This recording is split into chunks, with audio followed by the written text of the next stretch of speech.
अस्सलाम वालेकुम। दुरूद शरीफ पढ़ लें। एक क्वेश्चन कहा था, क्वेश्चन 2 यानी दिसंबर 8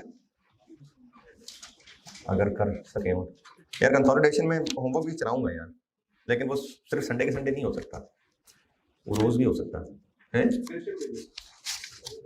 वो भी संडे के संडे चला गया था। क्वेश्चन 2 अगर कर सके हो तो किया दिसंबर 8, फिर पढ़ा है नहीं यार, मैंने तो आज और क्वेश्चन देना था। इसमें कुछ भी नहीं है मुझे। अगर किसी ने किया है, किसी ने किया हो 1 2 3 4,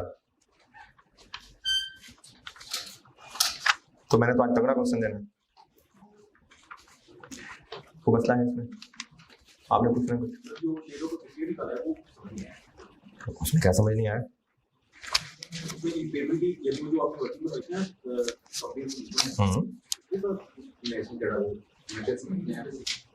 दो ही तो चीजें यार, जो एसोसिएट का लॉस है वो भी दिया हुआ है, यानी हमने एसोसिएट के प्रॉफिट का शेयर लेना, सीधा सीधा दिया हुआ है 82 का लॉस, उस पर शेयर लगाया। और जो इन्वेस्टमेंट है उसमें वो कह रहे हैं कि इसको इतने % इम्पेयर कर लें आप, मतलब यहां तक इम्पेयर कर लें, तो 29.8 आ गया। तो ये भी दो ही चीजें इसमें, और क्या है। एसोसिएट का सिर्फ और सिर्फ ये प्रॉफिट का शेयर है 82 का, और इन्वेस्टमेंट इन एसोसिएट को रिकवरेबल अमाउंट जैसे मैंने कल कहा था तो 40 तक लाना है उसको। और जो रिड्यूस किया यानी जो इन्वेस्टमेंट की वर्किंग की हुई है, नेगेटिव गुडविल, और वो लॉस की अमाउंट आ गई। और क्या किया हुआ है आपने पूछना कुछ। दिसंबर 16 पढ़ लें, 5 पेपर्स में क्वेश्चन नंबर 19 ये पढ़ लें, करता हूं बोर्ड पे।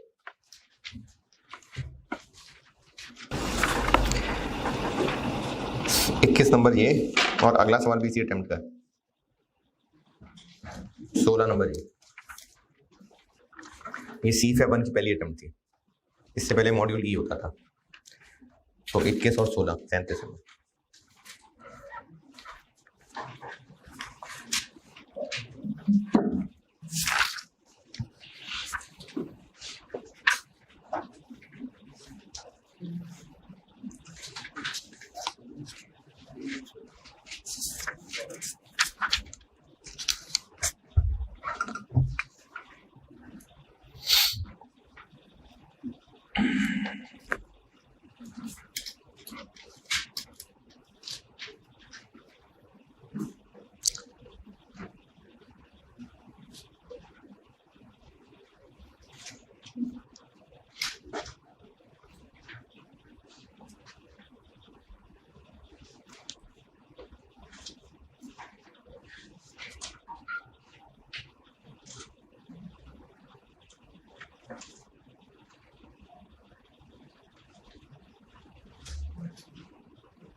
इतना लंबा सवाल तो है ही नहीं यार। सवाल की रिक्वायरमेंट है separate financial statement, separate statement of financial position. तो कंसोलिडेटेड तो है नहीं, लेकिन जॉइंट अरेंजमेंट है, ये सेपरेट में भी ऐसे ही डील करना होता है। तो ये सेपरेट भी हो तो वैसे ही सवाल सॉल्व होगा। जॉइंट ऑपरेशंस है कि जॉइंट वेंचर है? दोनों है, और उन्होंने खुद बता दिया, पॉइंट नंबर 1 में बता दिया कि SV1 जॉइंट ऑपरेशंस है और SV2 जॉइंट वेंचर है। बताया होना चाहिए। वैसे बहरहाल जो मेन फर्क है इनका कि जॉइंट ऑपरेशंस के अंदर शेयर एसेट्स में है और जॉइंट वेंचर में इक्विटी है, तो ये मेन फर्क है। तो ये फर्क बताया हो तो इससे पहचान सकते हैं, बताया होना चाहिए वैसे, लेकिन नहीं बताया तो जो असल फर्क है उससे पहचान सकते हैं। क्वेश्चन नंबर 19 कर रहा हूं सॉल्व, और पास पेपर्स के सवाल कोशिश करेंगे कि टाइम का टारगेट रख के भी किया करें पूरे फॉर्मेट के साथ। तो 21 नंबर का मतलब है कि अगर ना बताया होता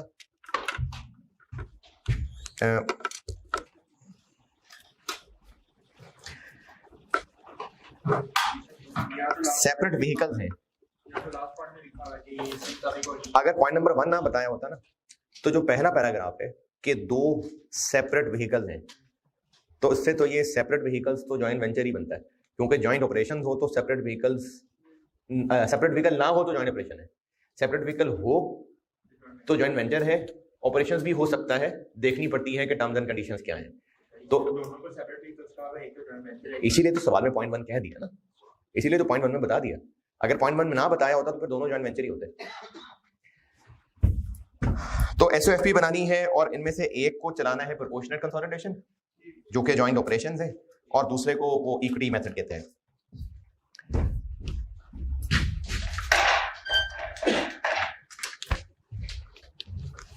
एसओएफपी का फॉर्मेट बना लें, वर्किंग शुरू कर दें और सारा काम फैला के तरतीब से शुरू कर देते हैं। क्या नाम है कंपनी का?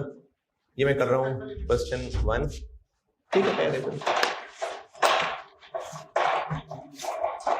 ठीक है। दिसंबर 16, कंपनी का नाम अल्फा लिमिटेड, और स्टेटमेंट ऑफ फाइनेंशियल पोजीशन क्या?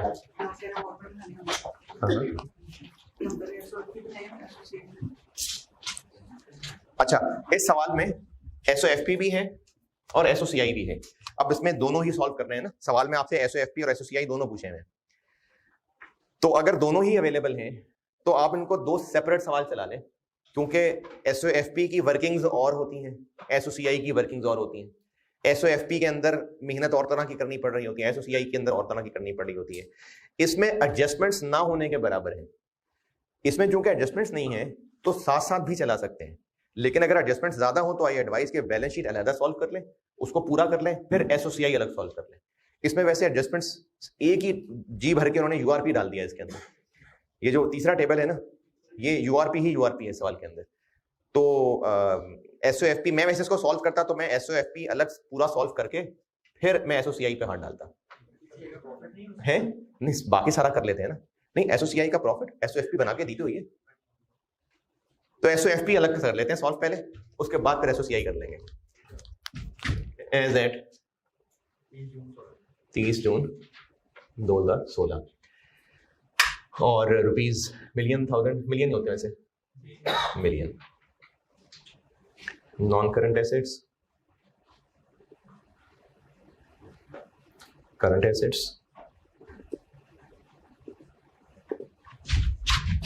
इक्विटी, लायबिलिटीज हैं कुछ सवाल में, नॉन करंट लायबिलिटीज, करंट ही है। बैंक लोन आ रहा है, नॉन करंट और करंट। क्या क्या है बैलेंस शीट में? पीपीई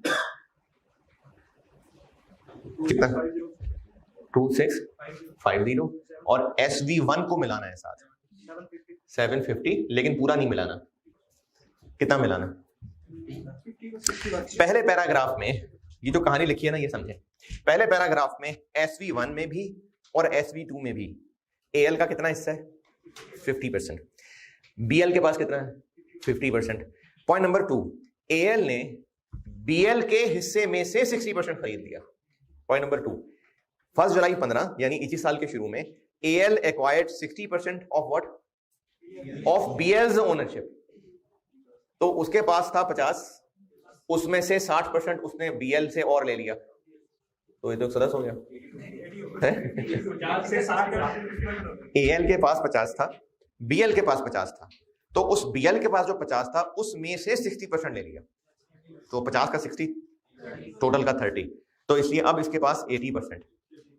ये एक जॉइंट ऑपरेशंस के अंदर अगर और शेयर्स खरीद लें तो लग ये रहा है कि शायद अब ये सब्सिडरी बन गई, जरूर होता, और हम इस सवाल को आगे चल के मैंने स्टेप एक्विजिशन पढ़ाना है, जरूर उसमें कंसिडर कर लेते। SV1 के 1 जुलाई 2012 में 50% AL के पास थे और 50% BL के पास थे। उसके बाद 1 जुलाई 15 को AL ने इसके 50 में से 60%, यानी इसका 60% आधा, सॉरी 50% का 60%, यानी इसके पास 50 पहले था, 30 यहां से इसने और ले लिया, तो 80% इसके पास हो गया, और BL के पास रह गया 20। अगर ये पहला पॉइंट ना लिखा होता तो हमने आगे चल के स्टेप एक्विजिशन पढ़नी है, जिसमें एक एसोसिएट सब्सिडरी बन जाती है, जॉइंट ऑपरेशन सब्सिडरी बन जाता है। तो अगर ये पॉइंट 1 ना लिखा होता तो ये यकीनन सब्सिडरी बन रही है, लेकिन जब वो पॉइंट 1 में कह रहा है कि SV1 इज जॉइंट ऑपरेशन है, तो कल सीखा था जॉइंट ऑपरेशन जरूरी है 50-50% शेयर होल्डिंग, नहीं 80 में भी हो सकती है। अगर और SV2 को, यानी दोनों जॉइंट वेंचर होते हैं। हाँ, लेकिन अगर वो कह रहा है कि इज, तो फिर वो अभी भी जॉइंट वेंचर ही होता, क्योंकि ये जो होता है ना परसेंटेज, ये बस एक न्यूमेरिकल इंडिकेशन होती है। जॉइंट अरेंजमेंट एक एग्रीमेंट के तहत बना हुआ अरेंजमेंट होता है। कल जो वो सिनेरियो 1, सिनेरियो 2, सिनेरियो 3 देख रहे थे, तो उसमें ए के पास थे तो सही 70-70%, लेकिन फिर भी वो उसकी सब्सिडी नहीं थी, क्योंकि उनका आपस में कॉन्ट्रेक्चुअल एग्रीमेंट ही ऐसा था। तो अगर पॉइंट 1 ना लिखा होता तो ये मैंने आपको डिस्पोजल और उसके बाद नहीं, कंप्लेक्स ग्रुप डिस्पोजल और स्टेप एक्विजिशन तीसरा टॉपिक पढ़ाना है, तो उसके मुताबिक ये जॉइंट से सब्सिडरी बन रही है, ये हम उस टॉपिक का हिस्सा बना देते। लेकिन जब वो पॉइंट 1 में कह रहा है कि इज, तो फिर इज, तो फिर अभी भी है इज, तो ये अभी तक जॉइंट ऑपरेशन। अब जब जॉइंट ऑपरेशन है तो जरूरी नहीं होता कि दोनों 50-50% होते हैं। 80% है फिर भी जॉइंट ऑपरेशन, 80% है फिर भी जॉइंट ऑपरेशन है, तो बस ठीक है, जॉइंट ऑपरेशन है। तो ये क्या वैसे, हाँ ये हमने पढ़ना है स्टेप एक्विजिशन, हमने टॉपिक पढ़ना है स्टेप एक्विजिशन, उसमें ऐसे ही होगा, पहले एसोसिएट होगा फिर सब्सिडरी बन जाएगा, जॉइंट वेंचर होगा सब्सिडरी बन जाएगा। तो ये उसी टॉपिक का सवाल होता अगर पॉइंट 1 ना लिखा होता। ये 50 से 30 और लेके 80 पे चला गया, ये बात पॉइंट 2 से समझ आ रही है, 60% ऑफ। तो ये जरूर मैं स्टेप एक्विजिशन टॉपिक पढ़ाना है, उसमें सब्सिडरी बाद में बना करेगी, पहले कुछ और था फिर सब्सिडरी बन जाएगी। ये वो होता अगर पॉइंट 1 ना लिखा होता तो ये अभी भी इज है, तो ये जॉइंट ऑपरेशन है। तो परसेंटेज 80 है, कोई बात नहीं, कह रहा है जॉइंट ऑपरेशन है तो जॉइंट ऑपरेशन है। तो अब हम 80% के साथ इनकी एसेट्स लायबिलिटीज की कंसोलिडेशन कर देंगे। और आगे क्या है? इन्वेस्टमेंट्स इन एसवीज हैं या और भी कोई हैं? तो उनमें से SV1 वाली इन्वेस्टमेंट तो एलिमिनेट हो जाएगी। जॉइंट ऑपरेशंस का हल क्या है? Proportionate consolidation. और सब्सिडरी में सारी कंसोलिडेशन होती है, इसलिए NCI लानी पड़ रही होती है। इसमें बस होगी ही उतनी जितनी हमारी है, तो इसमें सिंपली इन्वेस्टमेंट एलिमिनेट हो रही होगी बस। तो इन्वेस्टमेंट इन S1 तो यहां नहीं लाना, इन्वेस्टमेंट इन S2 उसको इक्विटी मेथड के तहत चलाना है, वो रहेगा यहां।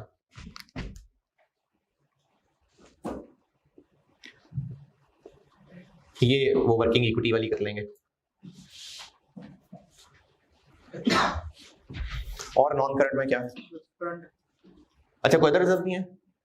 मैं इसको वर्किंग 5 नहीं लगाता, चलो लगवा नहीं लगा देते, वर्किंग 1 लगा देते हैं। तो अदर रिजर्व नहीं है, बस रिटेन अर्निंग्स ही है, यानी रिटेन अर्निंग की वर्किंग होनी है, गुडविल की वर्किंग होनी है, और NCI की वर्किंग तो होनी नहीं है। चलो ठीक है, 1 खैर है। और नॉन करंट एसेट्स फिर भी एहतियातन कहा हुआ है कि 2 को लाइन छोड़ लिया करें, छोड़ ली। करंट में क्या है? स्टॉक है 695 प्लस SP1 का 250 का 80%, और अदर एसेट्स 570 प्लस 180 का 80%, और कैपिटल सिर्फ AL का 2000 और रिटेन अर्निंग्स नहीं और बैंक लोन कितना 665 और 405 का 80%। करंट लायबिलिटीज में बैंक लोन 500 plus 320 ये क्या था 665 500 320 का 80% और करंट लायबिलिटीज 665 प्लस 405 का 80%। तो जॉइंट ऑपरेशंस का हल प्रोपोर्शनेट कंसोलिडेशन, इन्वेस्टमेंट खत्म और एसेट्स और लायबिलिटीज कंसोलिडेट और गुडविल आ जाएगी। कंसोलिडेशन जैसे करते हैं पूरे एसेट्स पूरी लायबिलिटीज लेते हैं, इसलिए एनसीआई लेनी पड़ती है। प्रोपोर्शनेट कंसोलिडेशन में बस अपनी इन्वेस्टमेंट उठाएंगे और अपना हिस्सा ही बस सिर्फ एसेट्स और लायबिलिटी से कंसोलिडेट होगा, इसलिए एनसीआई नामी चीज की जरूरत ही नहीं पड़ेगी। और गुडविल हो सकती है कि नहीं, चेक कर लेंगे, हो सकती है, चेक कर लेंगे, है देखते ना, है इसमें हमने बनाया था। बैलेंस शीट बन गई और बैलेंस शीट के साथ वर्किंग्स खोल लें सारी।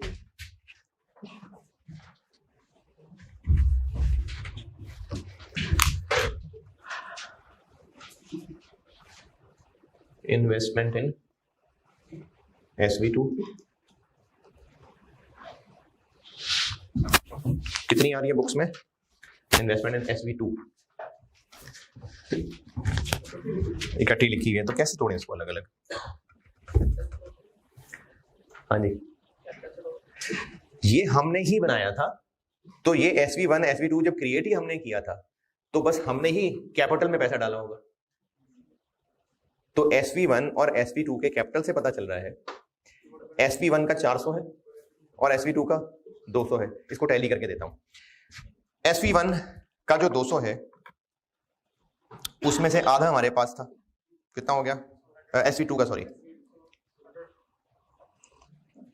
फिर SV1 जब बनाया था तो उसका आधा हमारे पास था, कितना हो गया? 200। SV1 जब बनाया था तो उसका आधा हमने इन्वेस्ट किया था 200। SV2 जब बनाया था तो आधा हमने इन्वेस्ट किया था 100। उसके बाद हमने SV1 में 140 और इन्वेस्ट किया, ये पॉइंट नंबर 2 में लिखा हुआ, और 3 इसके ऊपर ट्रांजैक्शन कॉस्ट आई, वो भी हमने इसी में डाल दिया। ये इस तरह है जो 443 आपको नजर आ रहा है।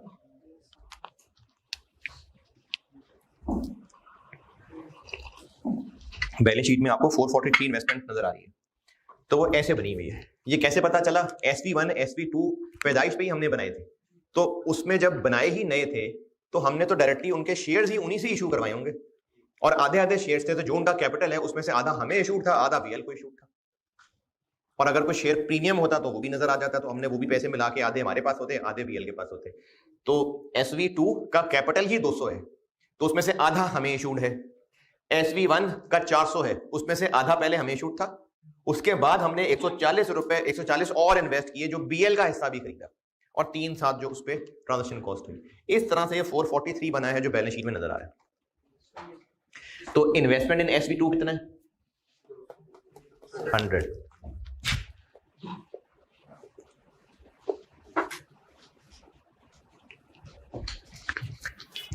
SV2 पे इक्विटी मेथड लगना है और SV1 पे प्रोपोर्शनेट कंसोलिडेशन लगनी है। अब इसमें दोनों हैं, तो SV1 को मैं कंसोलिडेट कर रहा हूं और SV2 पे इक्विटी मेथड लगा रहा हूं। इक्विटी मेथड एसोसिएट्स वाला है नहीं, कंसिडर तो ये जॉइंट वेंचर है, लेकिन इसकी अकाउंटिंग इक्विटी मेथड होती है।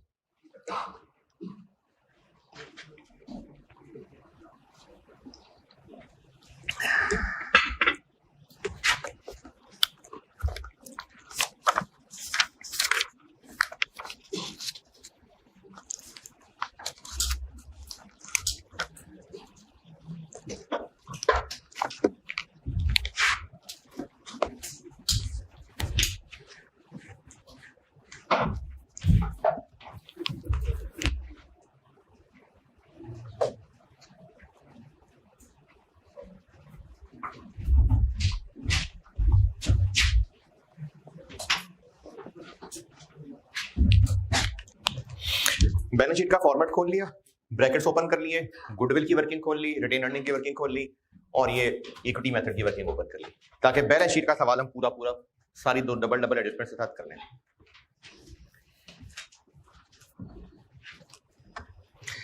गुडविल कहां से आ गई?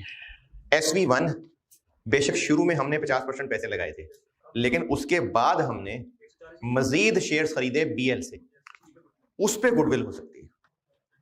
चूंकि प्रोपोर्शनेट कंसोलिडेशन हम SV1 की करने लगे हैं ना, तो SV1 में जितनी इन्वेस्टमेंट है वो एलिमिनेट हो जाएगी।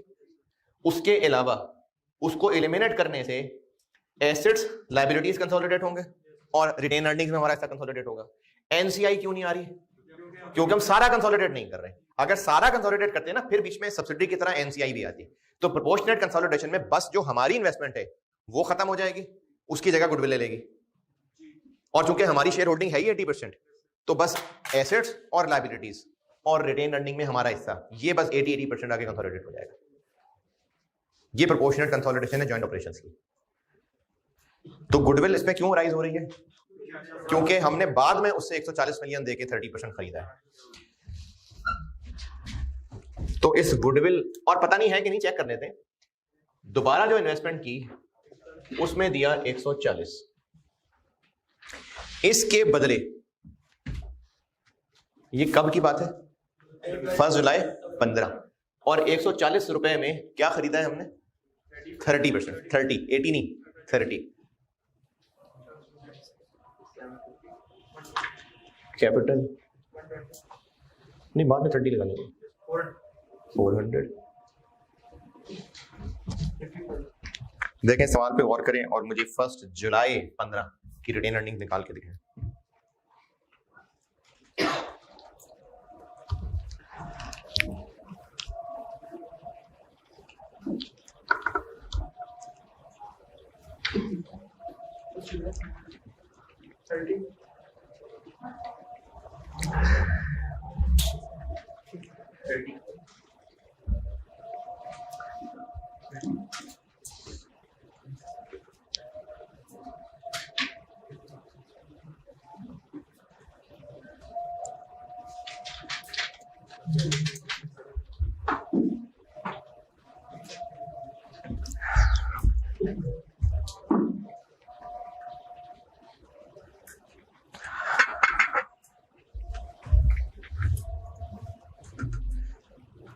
बड़े इससे बात नजर आया यार, अब तो कंसोलिडेशन कहां से कहां पहुंच गई, अब तो कंसोलिडेशन कहां से कहां निकल गई है बस। अच्छा।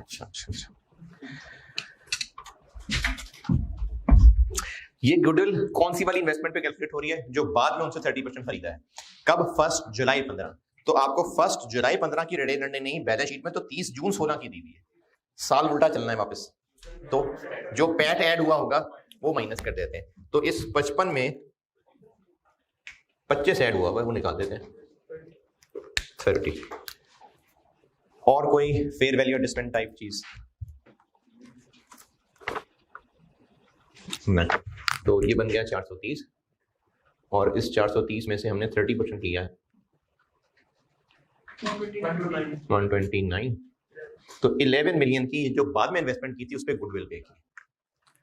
तो इन्वेस्टमेंट इन SV1 हमारी बुक्स में जितनी आ रही है वो एलिमिनेट हो जाएगी, उसकी जगह बस प्रोपोर्शनेट कंसोलिडेशन हो जाएगी और गुडविल आ जाएगी। तो यहां आ गई गुडविल।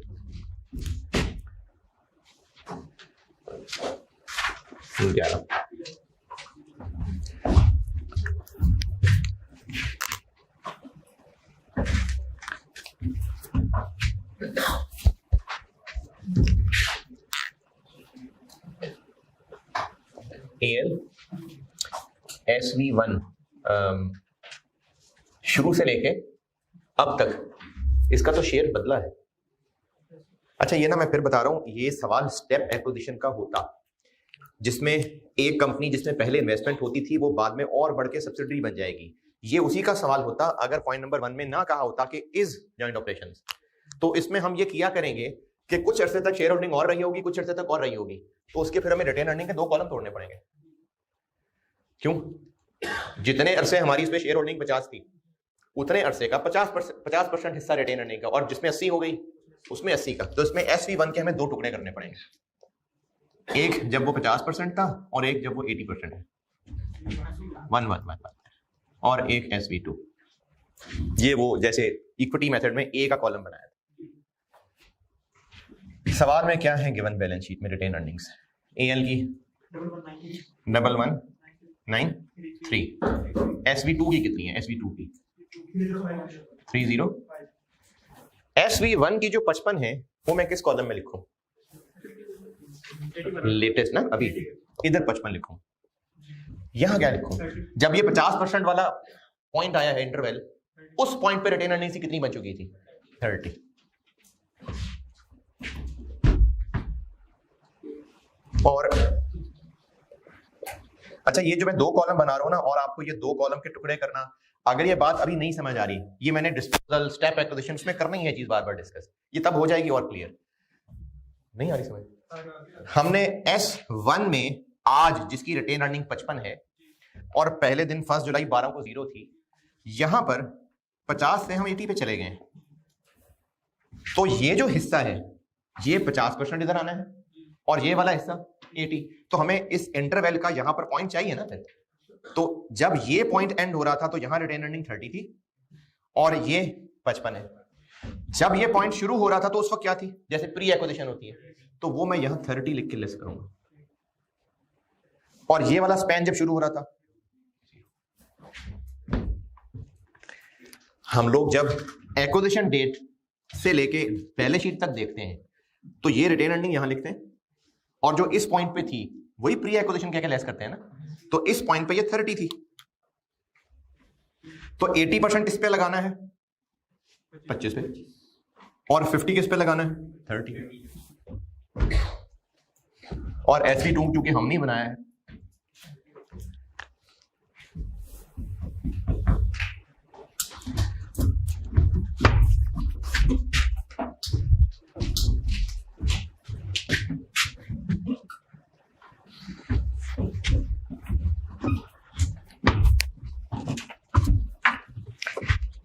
चलिए जी आगे चलते हैं। पॉइंट 1 हो गया, पॉइंट नंबर 2 नहीं, 3 मिलियन का क्या करें, गुडविल में इन्वेस्टमेंट में लिखने की बजाय पेरेंट की रिटेन अर्निंग में से लेस, ये जो ट्रांजैक्शन कॉस्ट थी, एक्विजिशन रिलेटेड कॉस्ट थी, यहां से लेस, शेयर्स खरीदने पे जो खर्चा आता है वो पेरेंट की रिटेन अर्निंग से लेस, ये कर दिया। पॉइंट नंबर 3 URP है, और रिसीवेबल पेएबल को एलिमिनेट करना है। अच्छा, जब हमने कंसोलिडेट ही इसको 80% किया है तो एलिमिनेट भी 80% ही होना है, क्योंकि जब उसके सारे डेटर्स ही नहीं साथ मिला रहे, जब मिला ही 80% रहे हैं तो एलिमिनेट भी वो 80% पोर्शन होगा कि नहीं। जब हम जो डेटर्स उसके हैं उनमें साथ कंसोलिडेट ही सिर्फ अपना पोर्शन कर रहे हैं तो एलिमिनेट भी 80%। अब इन डेटर्स क्रेडिटर्स के रश में ढूंढे क्या डेटर है और क्या क्रेडिट है।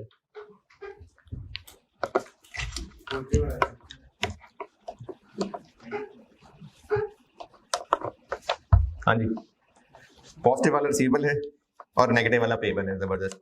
अब ये जो साथ लिखा हुआ है AL to SV और SV1 to AL, ये क्या फर्क है?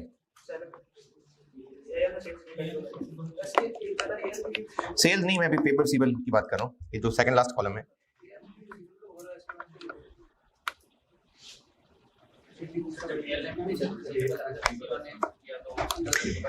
AL ने, ये जो पहली लाइन है, AL ने SV1 को बेचा हुआ है तो 320 का रिसीवेबल है, और जब SV1 ने AL को बेचा हुआ है तो 150 का पेबल, AL का पेबल है, SV1 का रिसीवेबल है। देखें, AL to SV1 पहली लाइन, AL ने SV1 को बेचा तो 320 का रिसीवेबल है AL का, और तीसरी लाइन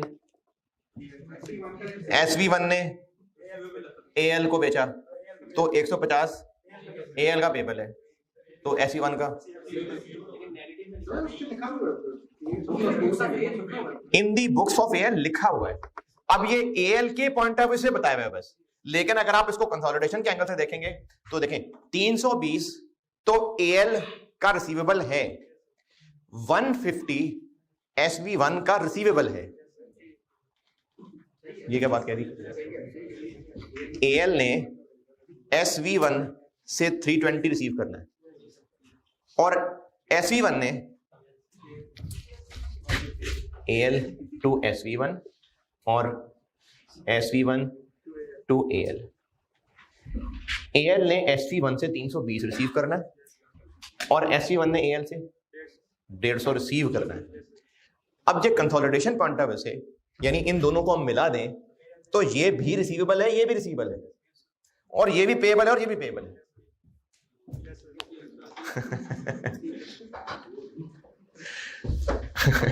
AL ने SV1 को चीजें बेची हैं और SV1 ने भी AL को चीजें बेची हैं, ये अलग अलग सेल्स हैं।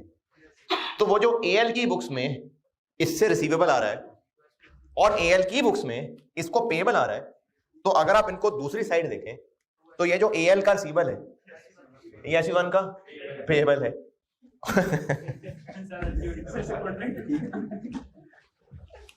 और वो जो SV1 को पेएबल है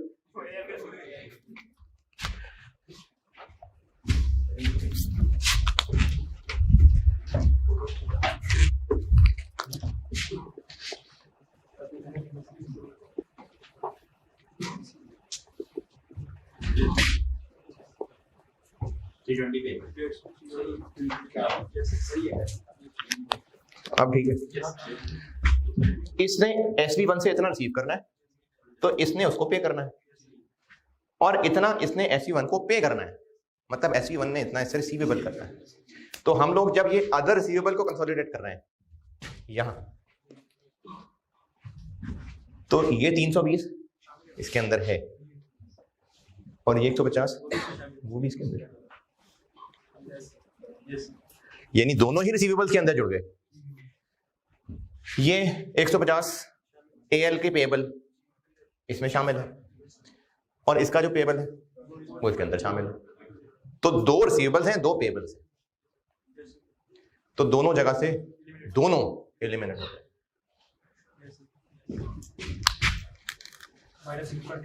माइनस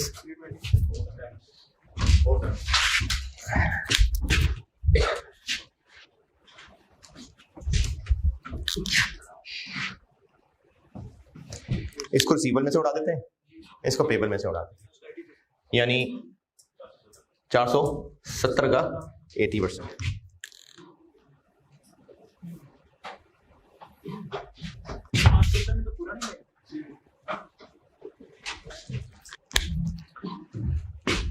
अच्छा, इस 570 में तो पूरा आ रहा है, लेकिन हम इसको उड़ा किसके साथ रहे हैं? इसके साथ। तो इधर तो 80% ही आ रहा है ना, तो इसके वहां से भी फिर 80% ही उड़ाएंगे।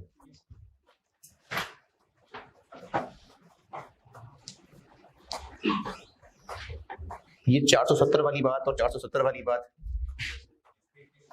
और 80% क्यों? क्योंकि हम प्रोपोर्शनेट कंसोलिडेशन कर रहे हैं, तो फिर उड़ा भी उसमें से प्रोपोर्शनेट वाला रहे हैं।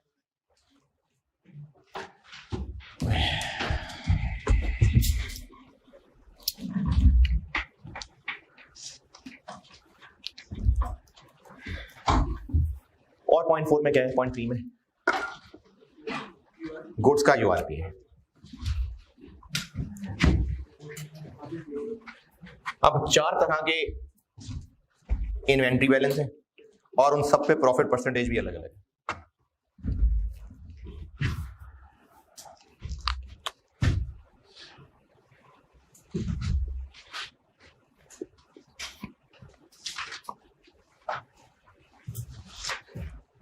वो यूआरपी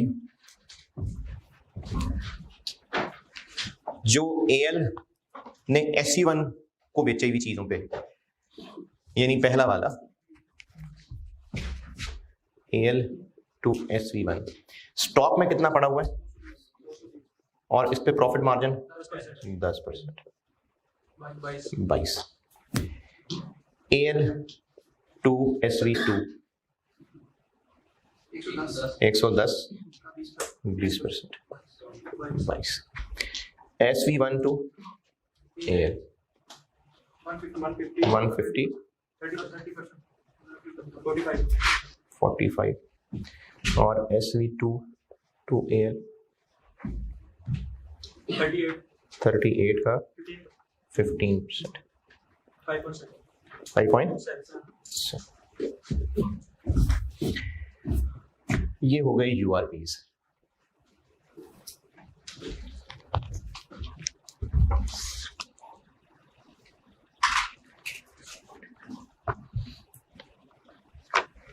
अच्छा, अब इन URPs का भी हिसाब कर लेते हैं जरा। ये जो URP है SV1 को हम कंसोलिडेट कर रहे हैं और SV2 इक्विटी मेथड लग रहा है, तो हम सिर्फ फर्क रखने के लिए इसको A और इसको सब्सिडरी नहीं रहने दें, SV1 कंसोलिडेट कर रहे हैं, तो A सेलर है और URP को कहां से एडजस्ट करना है? AL की रिटेन अर्निंग से, और चूंकि SV1 को कंसोलिडेट कर रहे हैं तो इन्वेंट्री में से भी, लेकिन 80%, क्योंकि प्रोपोर्शनेट कंसोलिडेशन हर चीज का 80%। तो इस 22 का 80% ये रिटेन अर्निंग से निकाल दिया।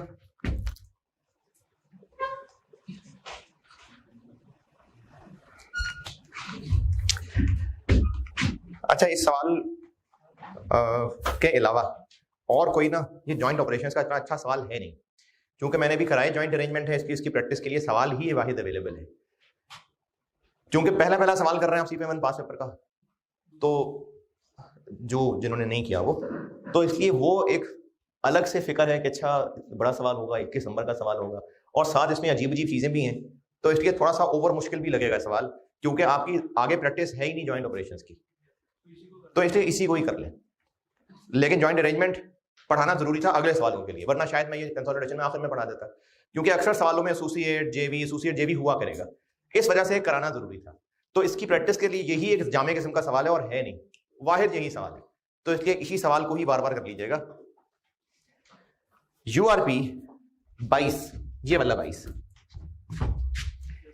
A सेलर है AL, तो इसकी रिटेन अर्निंग से लेस, लेकिन 22 नहीं, 22 का 80%, कितना? 17 पॉइंट, यहां से लेस, और बायर की इन्वेंट्री से लेस इधर।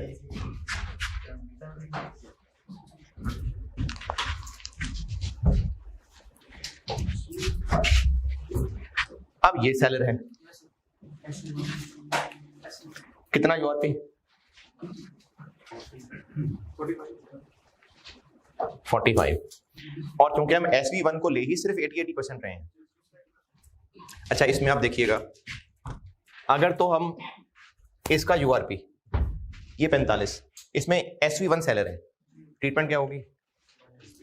SV1 की रिटेन अर्निंग से लेस और इसकी इन्वेंट्री से लेस, लेकिन पूरा 45 नहीं, 80%। तो अब अगर आपने इसको इधर से लेस कर लिया, इधर से, तो इधर से पूरा लेस होगा, लेकिन इसमें जज्बात में आकर इन्वेंट्री से भी 45 ना कहीं लेस कर जाए, तो इसलिए इसको हम यहीं क्लोज करके 30 25 305 और ये URP इधर ही लेस कर देते हैं। 45 का कितना? 30। SV1 के प्रॉफिट्स की कमी आ गई और इन्वेंट्री से लेस। चूंकि AL और SV1 को तो कंसोलिडेट कर ही रहे हैं, इसलिए दोनों के URP इन्वेंट्री से लेस।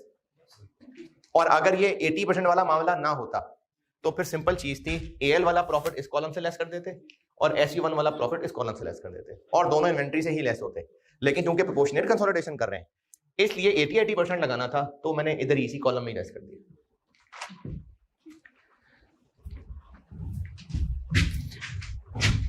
ये वाले SV2 वाले, इसके साथ हम इक्विटी मेथड एसोसिएट वाली डीलिंग करने लगे। पेरेंट सेलर है तो यहां से लेस और पेरेंट की रिटेन अर्निंग वाले कॉलम से लेस, और अगर SV2 सेलर हो तो रिटेन अर्निंग से लेस और इन्वेंट्री से लेस। SV2 के साथ हम इक्विटी मेथड वाला सलूक कर रहे हैं, एसोसिएट वाला। तो एसोसिएट में पढ़ा था कि अगर यूआरपी है गुड्स का, पेरेंट सेलर हो चाहे एसोसिएट सेलर हो, रिटेन अर्निंग में वहीं से लेस। अगर पेरेंट सेलर है तो वहां से लेस, और अगर ए सेलर है तो इन्वेंट्री से लेस। बस यही काम इन दोनों के साथ कर देते हैं। ये पेरेंट सेलर है इसलिए यहां से लेस।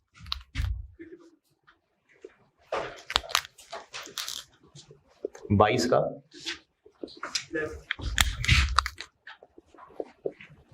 और यहां से लेस।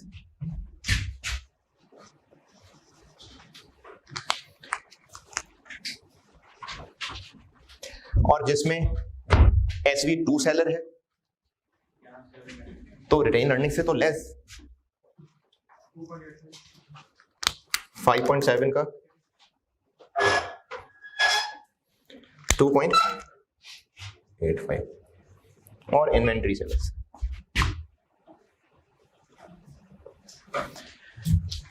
ये यूआरपी जरा तसल्ली से दोबारा देख लें।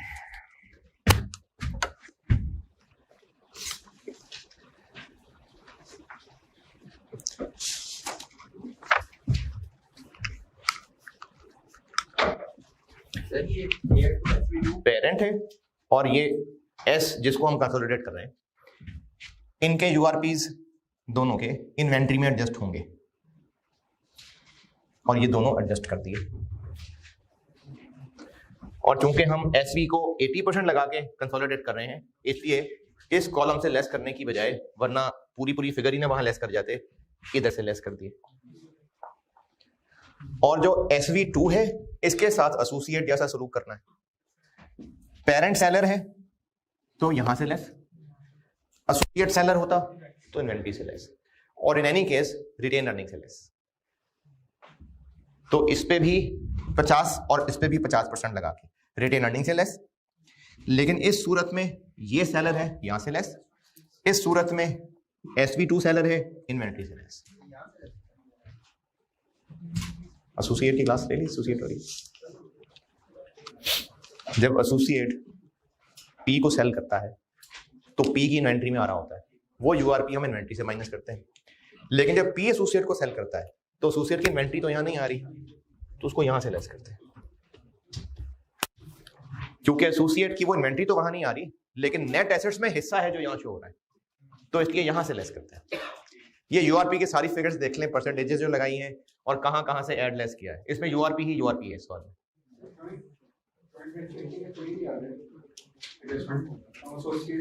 जॉइंट वेंचर एसोसिएट की तरह डील होगा। जो आपको मैंने एसोसिएट की सारी अकाउंटिंग सिखाई है, जॉइंट वेंचर की सारी वही अकाउंटिंग है। जॉइंट ऑपरेशन सब्सिडरी जैसी है, बस प्रोपोर्शनेट कंसोलिडेशन।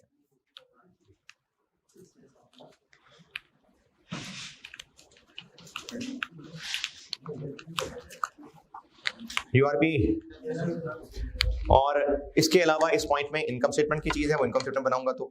और पॉइंट नंबर 4 पे बस इतना कहा है कि जॉइंट वेंचर के लिए इक्विटी मेथड फॉलो होता है। चलो शुक्रिया, बता दिया। बस ये एडजस्टमेंट्स हैं। इन सारी वर्किंग्स को देख लें, फिर मैं रिटेन अर्निंग की वर्किंग क्लोज करता हूं। रिटेन अर्निंग के शेयर यहां ले लेते हैं, इनके शेयर्स इधर।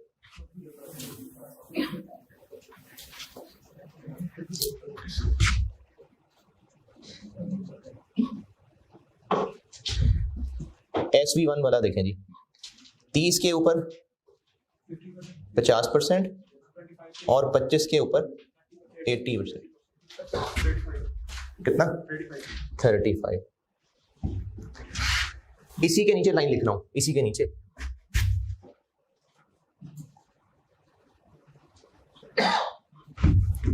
305 पे 50%।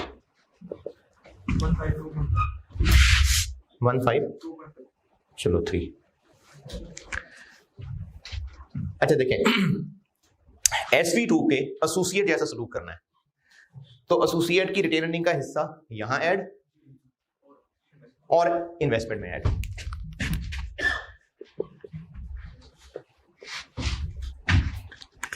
SV2 जॉइंट वेंचर है, इसके साथ एसोसिएट जैसा सलूक है, तो इसकी रिटेन अर्निंग्स में जो हिस्सा यहां ऐड किया वो यहां ऐड और इन्वेस्टमेंट में ऐड, अदर रिजर्व्स है नहीं। और SV1 के साथ सब्सिडरी जैसा सलूक कर रहे हैं, तो इसका 80 इधर और 20, क्योंकि हम तो करिए प्रोपोर्शनेट कंसोलिडेशन है।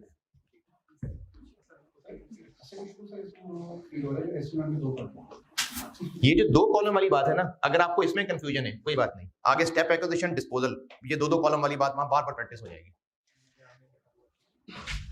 नहीं तो ऐसे मैंने जो बात बताई थी वो इतनी ओखी भी नहीं थी। हम बैलेंस शीट में खड़े होते हैं जब, तो जो रिटेन अर्निंग आ रही होती है माइनस करते हैं हम जो यहाँ प्री पे आ रही होती है 80% शेयर, अगर ये सब्सिडरी होती तो दिस माइनस दिस करते ना वहां। अब ये वाला फेज भी अपने पास ही था जब रिटेन अर्निंग 0 थी और इधर रिटेन अर्निंग 30 थी, तो हमने SV1 की रिटेन अर्निंग्स में इस सेगमेंट पे 80 लगाना है, इस सेगमेंट पे 50 लगाना है। तो जिस सेगमेंट पे 80 लगाना था उसका मैंने अलग कॉलम बना लिया, जिस पे 50 लगाना था उस पे अलग कॉलम लगा लिया। और अभी तो खैर ये काम ब्रैकेट के अंदर भी हो जाता है, लेकिन जब हमने वो डिस्पोजल और स्टेप एक्विजिशन पढ़ने हैं ना, तो उसमें ये हुआ करेगा कि कोई एडजस्टमेंट इस कॉलम में आया करेगी, कोई एडजस्टमेंट इस कॉलम में आया करेगी, इसलिए मैंने 2 कॉलम इंट्रोड्यूस करा दिए। SV1 के साथ सब्सिडरी जैसा सलूक हो रहा है कि कंसोलिडेशन है, लेकिन NCI क्यों नहीं आ रही? क्योंकि प्रोपोर्शनेट कंसोलिडेशन है। और SV2 के साथ एसोसिएट जैसा सलूक हो रहा है, रिटेन अर्निंग में हिस्सा लगा के यहां ऐड और यहां ऐड। जी ये क्या लॉजिक है ना यार?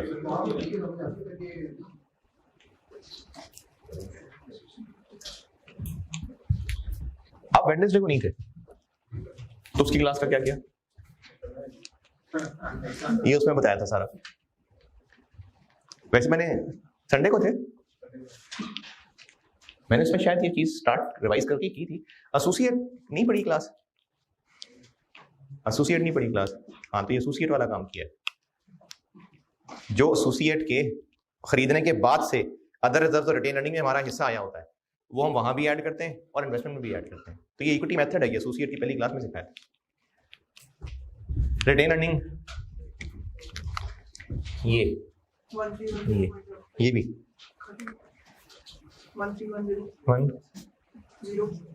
पॉइंट मैंने डाले कितने 60%। अच्छा सॉरी, वो 1310.55 कैसे? अच्छा ये 0.6 भी है, चलो खैर है, पॉइंट डाल लिए मैंने, तो डाला नहीं था पॉइंट के, अच्छा नहीं लगता तो मैंने देखा ही नहीं, तो भी पॉइंट डाले हैं। नहीं आउट हो जाएंगी चीजें। यहाँ भी पॉइंट्स डाल लिए थे, मैंने गौर नहीं किया कि मैंने पॉइंट्स लिखे हैं। यही वाला टोटल बताएं जो है 1310 पॉइंट है, 55 नहीं बनता यार, 60 और 85 ये तो 45 बनता है मेरे ख्याल। अच्छा माइनस हो रहा है, सॉरी 55।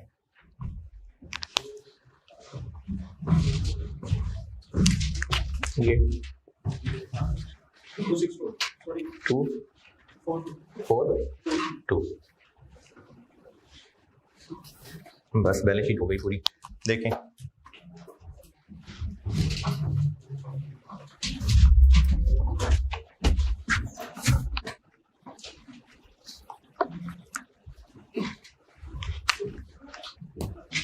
करिए, बंद करें ब्रैकेट। ये क्या बना?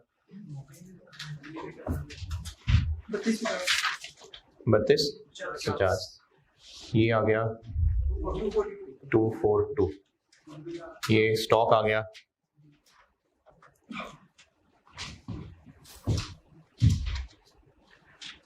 838.55, अदर एसेट्स आ गए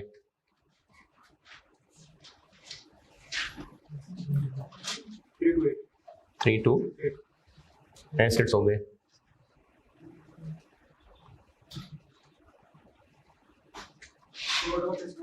466 9.55।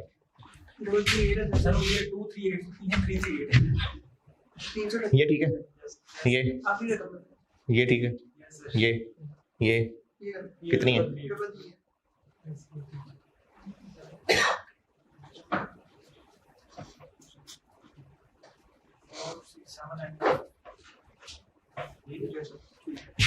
रिटेन अर्निंग्स आ गई 1310.55, बैंक लोन बन गया 756, करंट लायबिलिटीज बन गई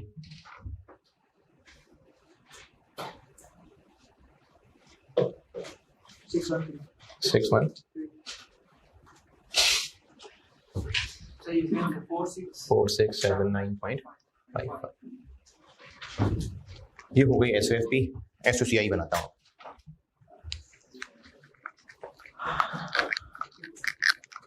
तो जॉइंट ऑपरेशंस जो इन्वेस्टमेंट आ रही है वो खत्म, उसकी जगह गुडविल और प्रोपोर्शनेट कंसोलिडेशन, लेकिन NCI की जरूरत नहीं, और जॉइंट वेंचर एसोसिएट की तरह।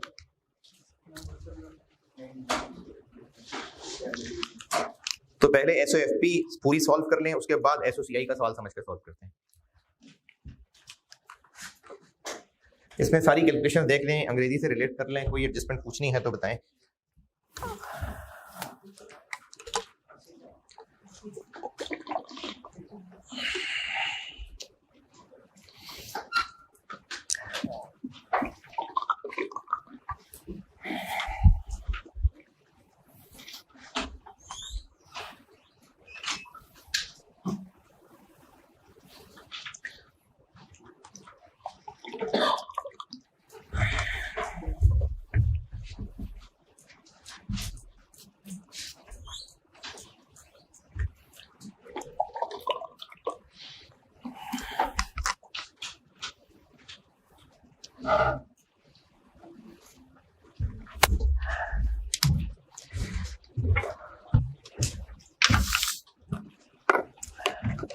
SOFP done.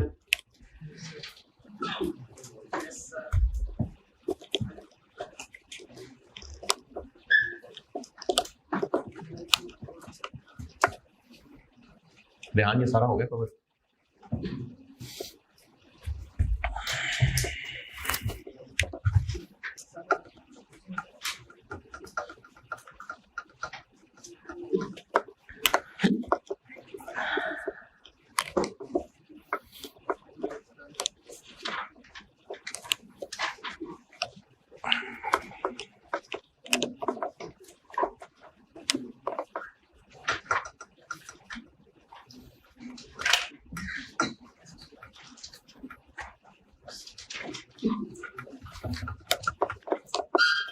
Noted.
SOCI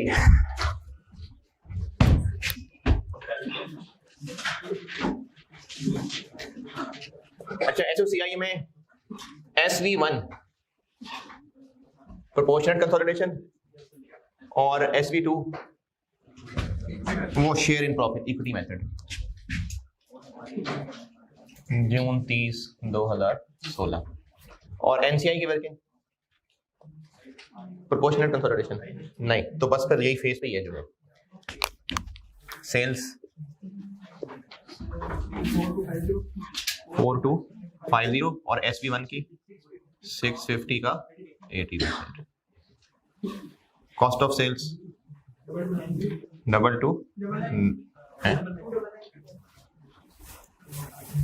2993 और 480 का 80%। और एक्सपेंसेस 657 145 का 80%। और टैक्स भी है, बस खत्म, इतना ही है बस। तो यहां पर आ जाएगा शेयर फ्रॉम SV2 और बस नेट प्रॉफिट और प्रॉफिट एट्रीब्यूटेबल टू है नहीं, सारा बनाएंगे नहीं वो तो है ना। चले फिर से सवाल, पॉइंट नंबर 1 का इससे कोई लेना देना। पॉइंट नंबर 2, 3 मिलियन अगर 2012-13 का वाकया होता तो वो 2012-13 का वाकया होता, लेकिन ये इस साल का वाकया है, ये इसी साल में, तो उसको हम यहां पर एक्सपेंसेस में शामिल कर लेते हैं। पॉइंट नंबर 3 काफी कुछ, फिर से यूआरपी खेलते हैं। पहला है जी AL से SV1।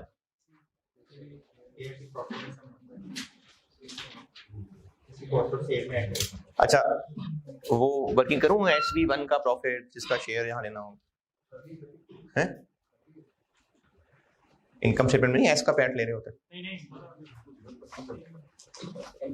वो NCI निकालने के लिए ले रहे होते हैं, प्रोपोर्शनल कंसोलिडेशन में नहीं कर रहे हैं NCI, बस फेस पे ही है जो करना है हमने। यूआरपी की क्या एडजस्टमेंट करें? AL से SV1 वाला यूआरपी, इनकम स्टेटमेंट कर रहा हूं मैं अब, AL और SV1 यानी SV1 जिसको हम कंसोलिडेट कर रहे हैं, तो यूआरपी का काम पेरेंट और S हो चाहे S और पेरेंट हो, यूआरपी को कॉस्ट ऑफ सेल में ऐड ही ऐड करते हैं, तो कर लेते हैं। पहला वाला यूआरपी हमने बनाया था 22 का 80%, 17.6, वो ऐड कर लेते हैं। फिर एक SV1 45 का कुछ किया था, पता नहीं अभी किया था ना यार, वर्किंग इधर की थी, 36 था शायद। जो AL सेलर था वो भी यूआरपी में add, URP cost of cell में ऐड, और जिसमें वो SV1 सेलर था वो भी इधर कॉस्ट ऑफ सेल में ऐड। हाँ जी, हाँ बिल्कुल। यूआरपी अभी शुरू किया, यूआरपी मैंने कहा वो समझाया है ना, यूआरपी पूरा कर लें। और ये तो हो गया उनका यूआरपी जो AL और SV1 जिनको कंसोलिडेट करना है। अब SV2 जिसको हमने एसोसिएट की तरह चलाना होता है, तो जिसमें AL सेलर है वो भी कॉस्ट ऑफ सेल में ऐड, उसका कितना निकाला हुआ है? 11 शायद मेरे ख्याल से। और जिसमें SV2 सेलर है उसमें वो उसके इसका जो शेयर निकाल रहे होते हैं इसकी वर्किंग में,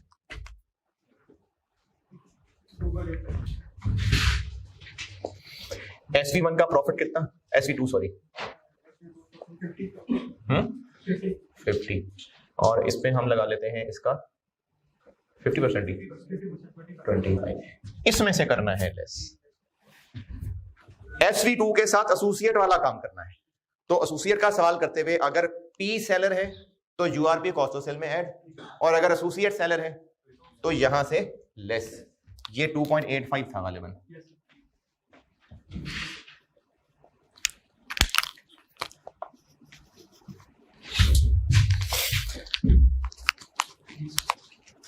और यूआरपी हो गए पूरे मेरे ख्याल में। क्या जी? ये वो जो शेयर फ्रॉम एसोसिएट था तो share from joint venture. Equity method को हम यही करते हैं ना कि यहां पर शेयर फ्रॉम एसोसिएट पीबीटी से ऊपर लिखते हैं, तो जॉइंट वेंचर भी इक्विटी मेथड वाला है, तो शेयर फ्रॉम जॉइंट वेंचर। क्या कह रहे हो आप? अगर पी और ए है, पी सेलर है तो यहां ऐड, एसोसिएट सेलर है तो यहां से लेस। इनकम स्टेटमेंट की एडजस्टमेंट, बैलेंस शीट की एडजस्टमेंट ये याद ही करनी पड़ेगी। पी और ए इनकम स्टेटमेंट, अगर पी सेलर है तो यूआरपी यहां ऐड, और अगर एसोसिएट सेलर है तो यहां से लेस। और पॉइंट 3 में यूआरपीस कर दिए। चले पहले कॉलम पे वापस, ये क्या क्या है? Inter company sale eliminate. अच्छा, अब ये वही डेटर क्रेडिटर वाली बात है।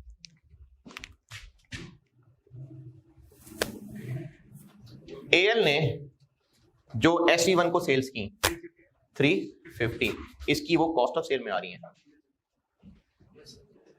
और जो SV1 ने सेल की वो इसकी कॉस्ट ऑफ सेल। तो ये और ये, जैसे पीछे वो 320 और 150 में किया था, तो ये क्या बना 540। तो 540 का 80% यहां से भी लेस और यहां से भी लेस।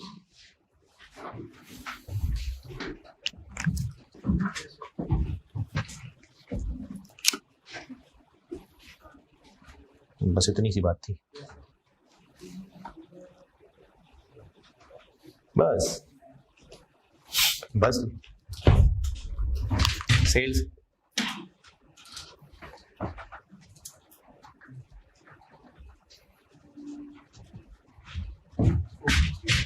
$22.15 4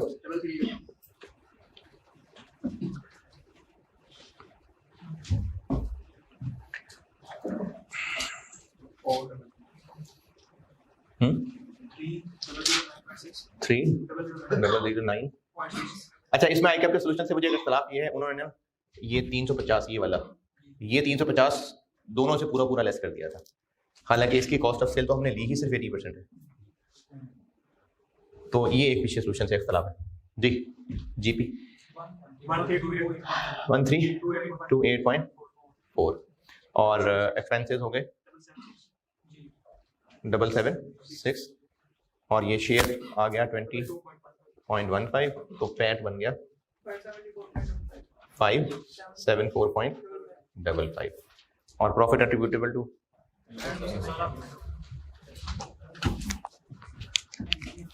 ये है जी मेरे 21 नंबर आ गए।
यार अगर 2-3 लोग होमवर्क करेंगे बस तो ये चलेगा कैसे भाई? एक सवाल देना मैंने होमवर्क और हाँ आप मसरूफ लोग हैं, बिल्कुल आपके लिए बहुत मुश्किल काम है, लेकिन करना है ना यार। हैं? मैं कैसे कर लेता था, मैं पढ़ता ही नहीं था। एक्सेप्शन होती है यार, मैं तो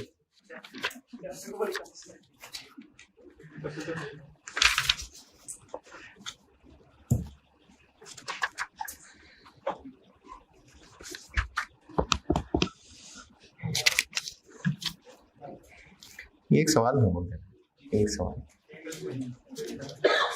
पाथ पेपर्स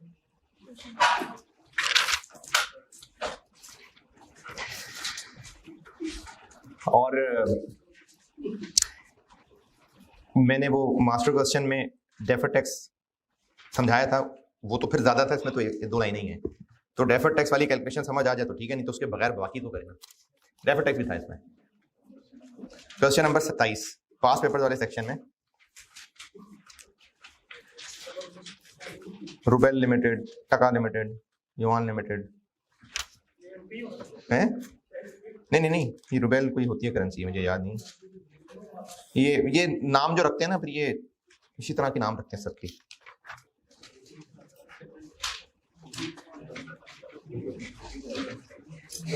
एक सवाल ant limited, bee limited, fly limited. ये सवाल है जी दिसंबर 19 का, और इसमें डेफर्ड टैक्स था, लेकिन अगर डेफर्ड टैक्स वाली बात के अलावा बाकी हो जाए तो बस बहुत है। ये सवाल कर लेंगे तो मेहरबानी है भाई आपकी, क्योंकि कंसोलिडेशन तो यार मैंने क्लास वर्क तो कराना ही है, लेकिन क्लासेस में कितने को हो जाएंगे सवाल, तो बाकी फिर साथ साथ होमवर्क होंगे तो डिस्कस हो सकेगा। एक सवाल की बात है, सिर्फ एक सवाल। दिसंबर 19 क्वेश्चन नंबर 27 पास पेपर वाले सेक्शन में है। हाँ देखो, सिर्फ SOFP है, बस एक सब्सिडरी है, बस एक सब्सिडरी है, एक वो जॉइंट अरेंजमेंट है बस। अच्छा आप देखें, चलें ये खोले ही होगा अगर पेज आपने। इस सवाल का पॉइंट नंबर 4 देखिए,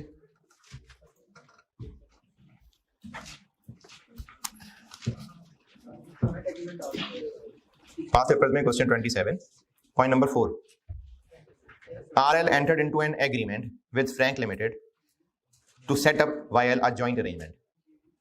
अब ये जॉइंट अरेंजमेंट लिखा है, ये नहीं पता कि ये जॉइंट ऑपरेशन है कि वेंचर है। अगला sentence, RL has 60% right to the net assets, तो फिर ये जॉइंट वेंचर की इंडिकेशन है।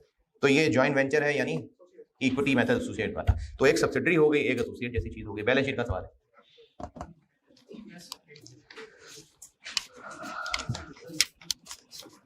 कर लेंगे नहीं, इंशाअल्लाह के दो मतलब होते हैं, तो पता है अगर अल्लाह चाहेगा तो करा लेगा, नहीं तो। और एक होता है जी मेरा तो पूरा इरादा है, लेकिन अगर अल्लाह ने चाहा तो मैं कर सकूंगा। चले अगली क्लास में और सवाल करते हैं। अच्छा अगली क्लास में ना मैं ये जॉइंट अरेंजमेंट बहुत है, बाकी साथ साथ जैसे जैसे पास पेपर के सवाल क्लास में होमवर्क में होते रहेंगे तो एक एक एडजस्टमेंट इसकी आती रहेगी साथ साथ। जरूरी नहीं हर सवाल में हो, लेकिन हो जाती है सवालों में। तो अब अगले 62 लेक्चर में मैं कॉम्प्लेक्स ग्रुप शुरू कर देने लगा, है जी। हाँ ब्रेक, तो कॉम्प्लेक्स ग्रुप शुरू करते हैं, और उसका एक खुद ही मास्टर क्वेश्चन बनाया हुआ है वो कर लेते हैं। और है हाँ नहीं तो क्या, हाँ तो कॉम्प्लेक्स ग्रुप करते हैं और बैलेंस शीट कराता हूँ कल, उसकी इनकम स्टेटमेंट करा के तो उसका पास पेपर करा के तो फारेग। ठीक है जी, 62 में मिलते हैं।